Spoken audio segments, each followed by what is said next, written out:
Hello everyone. So Upendra main role లో actor ను direct చేసిన యుఐ మూవీ థియేటర్స్ లో రిలీజ్ అయింది and I just no watch it. So అసలు first of all first scene లోనే if you are intelligent then get out and ఒకళ్ళు fool అయితే movie మొత్తం చూడన్న మూవీ గురించి మాట్లాడటమే చాలా ఇంట్రెస్టింగ్ గా అనిపిస్తుంది. బికాస్ ఫస్ట్ సీన్ తోనే చాలా క్లియర్ గా చెప్పేశారు మూవీ నుంచి ఏం ఎక్స్పెక్ట్ చేయాలని. ఇన్ఫాక్ట్ డైరెక్టర్ ప్రీవియస్ మూవీస్ తెలుసు కాబట్టి ఈ మూవీ నుంచి ఏం ఎక్స్పెక్ట్ చేయాలో నేను ప్రిపేర్ అయ్యే వెళ్ళాను. అండ్ ఐ థింక్ ఉపేంద్ర గురించి తెలిసినోళ్లే ఈ మూవీ చూడడానికి వస్తారు. బికాస్ ఫ్రాంక్లీ స్పీకింగ్ తన స్టైల్ గురించి తెలియకుండా ర్యాండమ్ గా వెళ్ళిపోతే అసలు ఏమి అర్థం కాదు. ఎందుకంటే ఇలాగే నాతో పాటు మా ఫ్రెండ్ వచ్చాడు, ఆడికి మూవీ అస్సలు నచ్చలేదు. బికాస్ ఫస్ట్ ఆఫ్ ఆల్ తనకు ఆ డైరెక్టర్ స్టైల్ ఆర్ అదేమీ తెలియదు. దాంతో వాడు మూవీకి అస్సలు కనెక్ట్ అవ్వలేదు. బట్ ఫర్ మీ కాన్సెప్ట్ నచ్చింది. లైక్ ఉపేంద్ర ప్రీవియస్ మూవీస్ లాగానే అసలు ఎట్ ప్రెసెంట్ ఈ వరల్డ్ లో ఏం జరుగుతుంది, అసలు ఎలా ఉన్నారు జనాలు, ఇది చూపిద్దాం అనుకున్నారు. బట్ మరీ స్ట్రేట్ ఫార్వర్డ్ లా కాకుండా డిఫరెంట్ గా ట్రై చేశారు. అండ్ అన్నిటికన్నా ఇంట్రెస్టింగ్ అనిపించింది వాళ్ళకి కూడా తెలుసు ప్రీచిగా చెప్తే వినరని. ఇన్ఫాక్ట్ డైలాగ్ కూడా ఉంటుంది మూవీలో. సో ఇలా ఇదంతా ఇంట్రెస్టింగ్ అనిపించింది. లైక్ మూవీలోనే మూవీ చేసినట్టు చూపించడం ఇదంతా బాగుంది. కానీ మొత్తాన్ని ఎగ్జిక్యూట్ చేస్తా లోపల ఏదైతే స్టోరీ రాశారో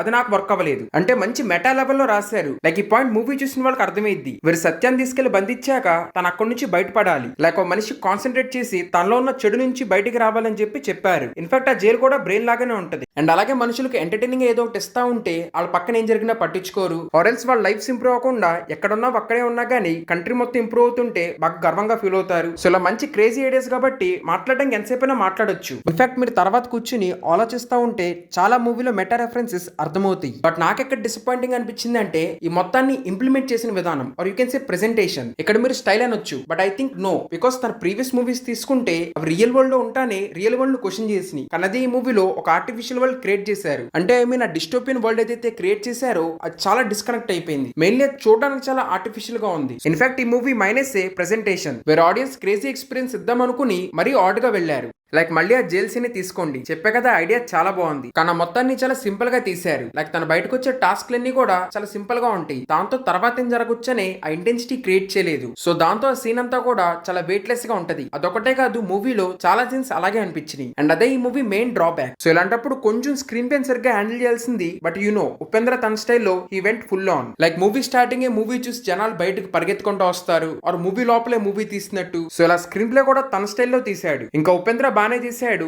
ఇన్ఫాక్ట్ మూవీలో తన్నే మీరు ఎక్కువసేపు చూస్తారు, పెద్దగా మిగతా యాక్టర్స్ ఎవరు కనపడరు. అండ్ ఈ మూవీ సినిమాటోగ్రఫీకి I'm not that big fan. So అందుకే నాకు నచ్చలేదు. ఇంకా మ్యూజిక్ అంటారా రకరకాలుగా వాళ్ళకి ఇష్టం వచ్చినట్టు రాశారు. మీరు జస్ట్ లిరిక్స్ వింటేనే మీకు అర్థమైద్ది. సో ఫస్ట్ ట్రైలర్ చూడండి, దాంట్లో ఏదైతే క్రేజీ వరల్డ్ చూపించారో మూవీ మొత్తం కూడా అలాగే ఉంటది. అంటే ఏదేదో జరుగుతూ ఉంటది కానీ దాన్ని మీరు క్వశ్చన్ చేయకూడదు. ఇన్ఫాక్ట్ అదే మూవీ స్టార్టింగ్ లో క్లియర్ గా రాశారు. సో అది ఓకే అంటేనే వెళ్ళండి. సో ఓవరాల్ ఇవే నా థాట్స్ యుఐ మూవీ మీద. సో మీకు కనుక ఇవి నచ్చి ఉంటే please like, share and subscribe. Thank you everyone. Next వీడియోలో కలుద్దాం.